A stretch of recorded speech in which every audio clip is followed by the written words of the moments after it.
Is Raul the new Dimitri? Is Brian a rat? And how one line of dialogue from the 2022 leaks might have just hinted towards a huge theory around the story of Grand Theft Auto 6. I made a confession this past week when I admitted to watching the infamous 2022 leaks over the weekend. It was the first time I ever fully watched them all, and I couldn't believe how no one's made a bigger deal out of what Priest says to Jason and Lucia while walking through the Jack of Hearts strip club. It literally gives a huge spoiler for the story going forward, which also, by the way, we have to warn you, this video comes with a spoiler warning. While this is theory work from yours truly, we're going to be talking about the 2022 leaks and possibly a huge plot line within Grand Theft Auto 6. So if you want to go into the game next year completely fresh and free, I do not blame you. I'd recommend not watching this puppy and catch us on the next one. But if you are sticking around, you might as well click the subscribe button while you're here, and if you enjoy it, give us a like as well. With all that down, let's grab the Sinsamito tequila and let's get amongst it.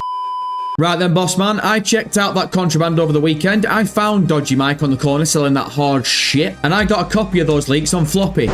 And when that was over with, I watched the leaks as well.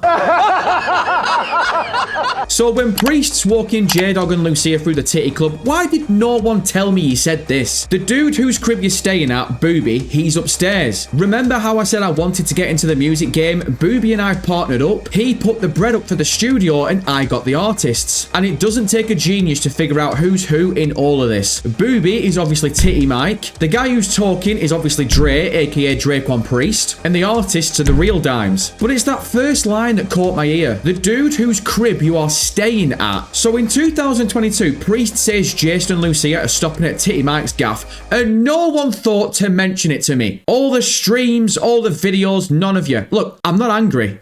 I'm just disappointed. For the longest time, I keep telling you, MCT is the campaign cowboy. We get amongst it for the storyline in Grand Theft Auto. And I'm out here theorizing Titty Mike turning on Priest, can we trust the Real Dimez, everything under the Rockstar sun. And all this time, at some point, Jason and Lucia are kipping down in Titty's gaff. The pieces on the board have changed, people. But hold on, you little weasel, because there's more. After I watched the leaks, I went to the Friend Brothers that put together the GTA 6 documents and found something interesting in the Trailer 2 document. Them boys have theorized that Jason and Lucia leave Key Lento after Brian informs Jason that an unknown group knows his name and address. It's likely that they flee to Port Gellhorn and use a room in the Starlet Motel as a safe house, carrying out a spree of robberies against local businesses such as Hank's Waffles and Uncle Jack's Liquor until something happens forcing them out of the Starlet Motel, leading them to Vice City. In Vice City, they begin to work with criminals Booby Ike, Draquan Priest, and the rapper duo Real Dimez, who are all connected to the Jack of Hearts strip club. So with all this now known, let me update my theory for the story of Grand Theft Auto 6. For the past few months, I've been working on the theory that Brian works with the feds, Raul runs the heist crew, Jason knows about Brian but doesn't tell Lucia, and Raul's up to some dodgy shit Lucia knows but doesn't tell Jason. This then bringing in this whole thing around trust. I also thought Jason would try and help Only Raw Records to get him and Lucia some real money and go legit. So this is what I reckon's going down in Leonida Town, you punk ass trick. The game starts off with the job that gets Lucia banged up. Then, just like in Grand Theft Auto 5, we get a time jump. Then, much like the start of Grand Theft Auto 4 and Grand Theft Auto 5, we start the current day with two characters talking us into a loose intro. This is going to be us playing as Jason driving Lucia to Brian's gaff. This follows on with the usual Grand Theft Auto formula when Nico drove Roman to the apartment, and in Grand Theft Auto 5, Franklin and Lamar were obviously talking to each other while boosting those cars. In Trailer 2, we see Lucia doing community service and then coming home to Brian's place with Jason on the couch, so there's a strong chance all of Chapter 1 revolves around Brian's place being the safe house. Then enter Raul. Possibly once Lucia gets her ankle monitor taken off, she decides she wants to do another job with the crew, getting a big score so her and Jason can move into their own place. There's a line in the trailer where Lucia says this place is just a start for us, so clearly they've got plans to move on eventually. And when you read the first paragraph on the website, it clearly hints towards a job gone wrong that kicks everything off. When an easy score goes wrong, they find themselves on the darker side of the sunniest place in America, in the middle of a criminal conspiracy stretching across the state of Leonida. forced to rely on each other more than ever if they want to make it out alive. The criminal conspiracy part is juicier than jiggle physics, but we'll come back to it. So the heist inevitably goes tits up, and Raul either gets clipped or just vanishes. The scene with Brian then telling Jason that they've got your name, address, they've got everything,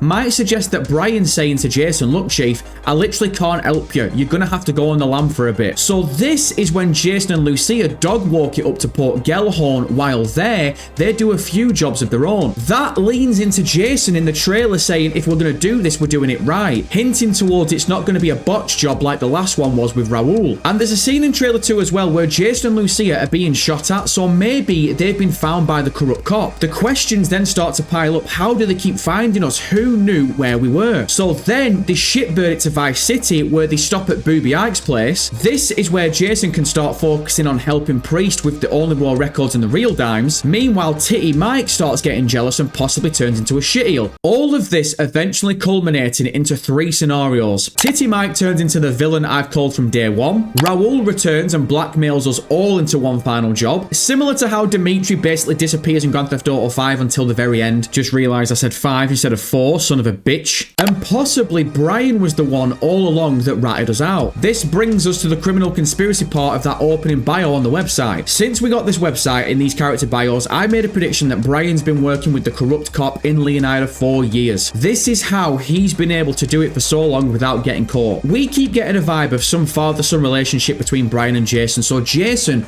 would never consider Brian as a rat. But when the corrupt cop finds out Jason and Lucia are with Raul's heist crew, maybe the cop says to Brian, you either give up Jason or I stick everything on you. Brian then squeals and tells the cop when the heist crew are doing the job, and that's when everything goes tits up. That then checks out with the criminal conspiracy across Leonida thing, because for years Brian has been ratting on drug dealers and smugglers to the feds. Then he shits on Jason, but Jason and Lucia get away, and they uncover all this shit, and it comes to a head at the end of the game. But again, look, all of this is still just theory work, chief. My main vibe around all of this is with Jason's heavy connect with Brian and the drug smuggling. I reckon there's going to be some divide between the heist crew and Brian's operation. Possibly that's why Brian rats on them, but I don't know. But regardless, what do you reckon? Am I onto something, or am I just taking you to Waffle House? You let me know your thoughts and theories in the comments. As always, I'm going to end this on a shameless plug for the award-winning #1 non-fictional, completely fictional radio station from Liberty City to Leonida. That, of course, being 104.5 Radio MCT. We go live on YouTube every Tuesday, Wednesday, and Friday from 1:30 UK time, talking and covering all things from Grand Theft Auto, Red Dead, Rockstar, and everything else in between. Appreciate your time, Big Cheese. You stay safe on those streets, you little punk, and as always, sucker, look at your scumbag!